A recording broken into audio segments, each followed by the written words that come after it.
আর সাথে সাথে দেশের অবস্থা তো আপনারা জানেন, আর ইসলাম মানবতার অবস্থা তো জানেন, যে বর্তমান সরকার যে কার্যক্রম পরিচালনা করতেছে ভারতের পরামর্শ ভিত্তিক, আজকে আমাদের দেশের জনগণের বাক স্বাধীনতা, রাজনৈতিক যে দলগুলো বাংলাদেশে রয়েছে দেশের কল্যাণ, ইসলাম মানবতার কল্যাণের জন্য, তাদের উপরে যে জুলুম, নির্যাতন, স্টিম লোরার যেটাকে বলা হয় জুলুমে, সেটা পরিচালনার মাধ্যমে আজকে সব স্তব্ধ করে দেওয়ার মতো পরিবেশ তৈরি করেছে।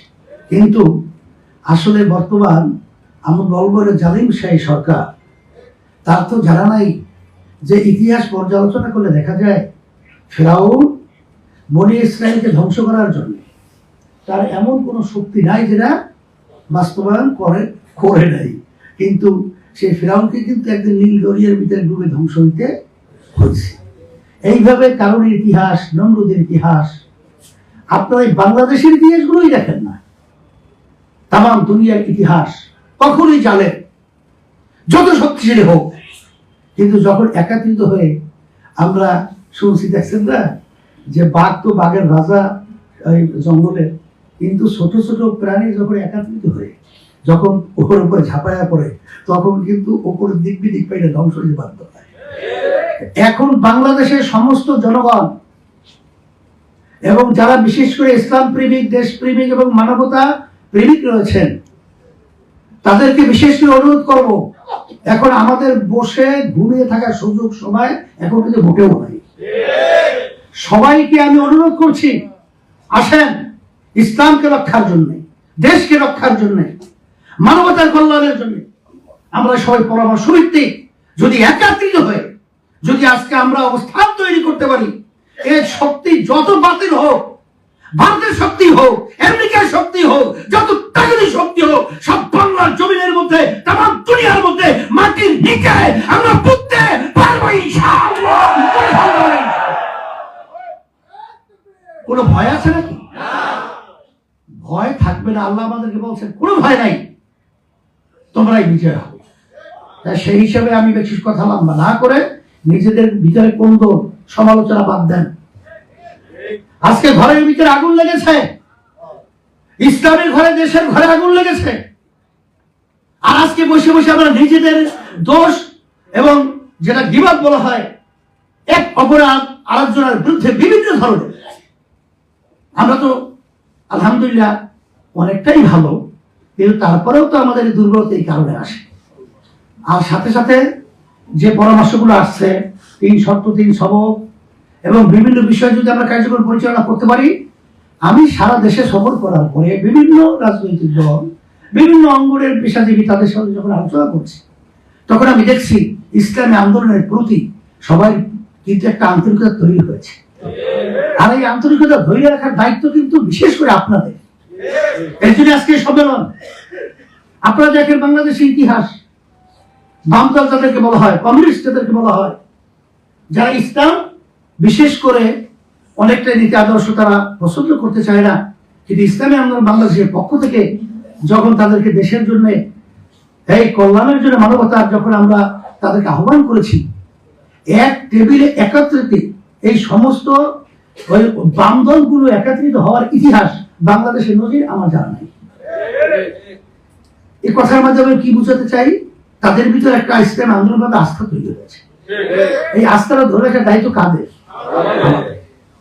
সেই হিসাবে আমি বলবো যে আজকে দেশের যে বর্তমান যে চিত্র আমরা লক্ষ্য করছি, বর্তমান আমাদের যে অবৈধ প্রধানমন্ত্রী, এটা আমি নির্বাচন, ধোঁকাবাজি নির্বাচন, পাতানো নির্বাচনের মাধ্যমে 7ই জানুয়ারি তারা সরকার গঠন করেছে নির্বাচনের মাধ্যমে।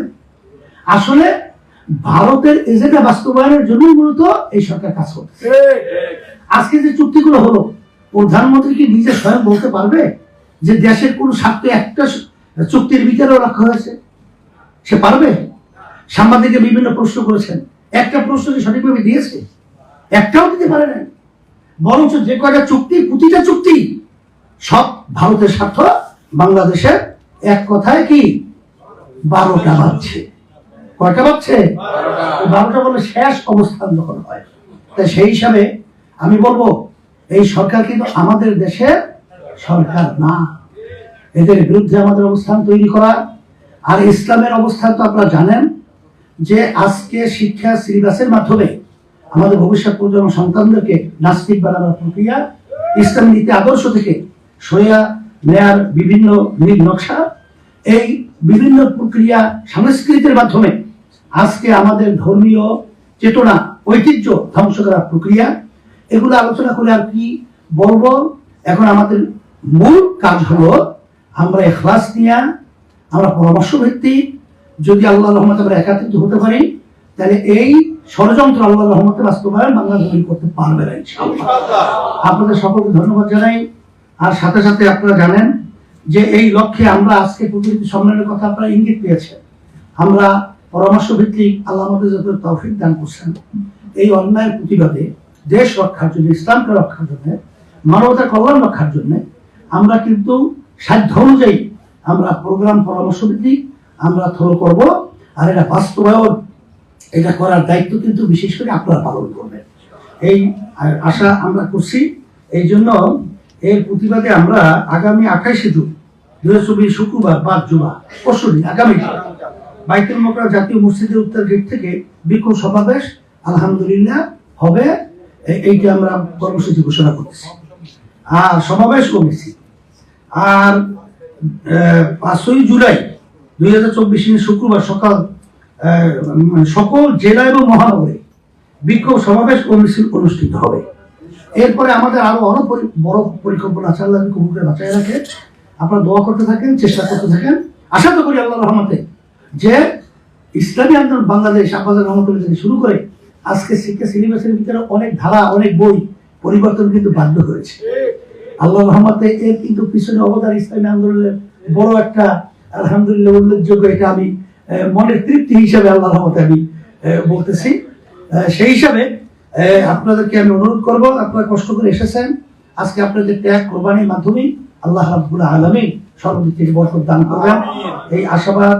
এবং বিশেষ করে আমাদের যে সাংগঠনিক কার্যক্রমগুলো এখন যেহেতু মাঠ উর্বর আছে ইসলামী আন্দোলনের পক্ষে, আমরা যদি একটু তৎপর না হই তাহলে কিন্তু খালি মাঠে আগাছা জন্মাবে। সেই খালি মাঠে আগাছা জন্মানোর ব্যাপারটা আমরা যদি সুযোগ না দেই, এই ব্যাপারটা নজরে রাখা, নিজের ব্যক্তি স্বার্থকে আপনারা কি করে ছোট করে দেখেন, জাতীয় স্বার্থ ইসলামের স্বার্থকে বড় করে দেখেন। আল্লাহ আমাকে আমাদের সকলকে কবুল করুন। আল্লাহুম্মা আমিন। রব্বানা আতিনা ফিদ দুনিয়া হাসানাতাও ওয়া ফিল আখিরাতি হাসানাতাও ওয়া কিনা আযাবান্নার। আল্লাহ সম্মান